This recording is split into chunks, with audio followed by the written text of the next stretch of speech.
शरीरी अवस्था को प्राप्त कर सकते हैं। इसलिए 7 स्वरूपों के अंदर हमें स्थित होना है, क्योंकि इससे हम स्वधर्म में टिक सकते हैं। क्योंकि अशरीरी बनने के लिए स्वधर्म जरूरी है। जितना हम स्वधर्म में टिक सकते हैं उतना यह अवस्था बनेगी। उसके साथ साथ कितनी 6 बातें बताई। पहली बात बताई, अगर मुझे अशरीरी का अनुभव करना है, याद की यात्रा, शिव बाबा के याद से हम अशरीरी बन सकेंगे। दूसरी बात बताई, अगर मुझे अशरीरी का अनुभव करना है, पवित्रता की धारणा। तीसरी बात बताई, निरहंकारी स्थिति, जितना निरहंकारी रहेंगे निराकारी रह सकेंगे। चौथी बात बताई,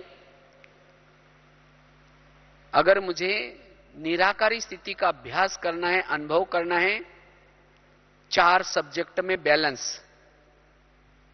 पांचवी बात बताई, सोमानों के अभ्यास, 5 स्वरूपों के अभ्यास। छठी बात बताई, आत्मा के जो 7 ओरिजिनल गुण है वो। 8वीं बात है, ये प्रैक्टिकल बातें हैं। अगर ये नहीं है, हम कितना ही आत्मा हूं कहते रहेंगे, लेकिन वो अशरीरी नहीं बन पाएंगे। इसीलिए अगर अशरीरी बनना है, इन 6-7 बातों का रिजल्ट है अशरीरी स्थिति। 7वीं बात है अमृत वेले का योग।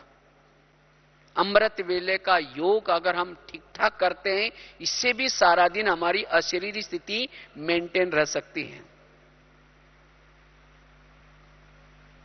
इसलिए हमें अशरीरी का अभ्यास करने के लिए अमृत वेले की तरफ अटेंशन, क्योंकि अमृत वेला अगर मिस होता है, उसका कारण है अलस और अलबेलापन। अलस और अलबेलापन को कहते हैं छठा विकार। छठा तो नहीं, लेकिन वो पहला विकार है, क्योंकि यही विकार क्या करता है, इसके वश होने वाला वो सभी विकारों के दरवाजे खोल देता है। क्योंकि इस विकार के वश होने से देहभान आता है। अमृत वेला ठीक नहीं करेंगे, मुरली ठीक नहीं पढ़ेंगे, तो देह अभिमान आता है। देह अभिमान आ गया तो बाकी काम क्रोध विकार आ गए। तो इसलिए सबसे बड़ा विकार है अलस अलबेलापन, और वो तो खास अमृत वेला आता है। इसलिए मुझे अमृत वेला अटेंशन से करनी है, तब भी हम अशरीरी का अनुभव कर सकेंगे। और लास्ट की 8वीं बात है, अगर अशरीरी का अनुभव करना है, अभ्यास करना है, इसके लिए जितना हम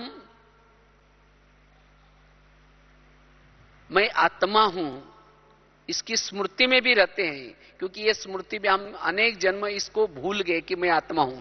जैसे ब्रह्मा बाबा ने क्या किया, बार बार इसका अभ्यास किया। बार बार अभ्यास करने से, तो जितना इसका हम अभ्यास करेंगे मैं आत्मा हूं, बार बार अपने आप को स्मृति दो, मैं आत्मा हूं, मैं आत्मा हूं।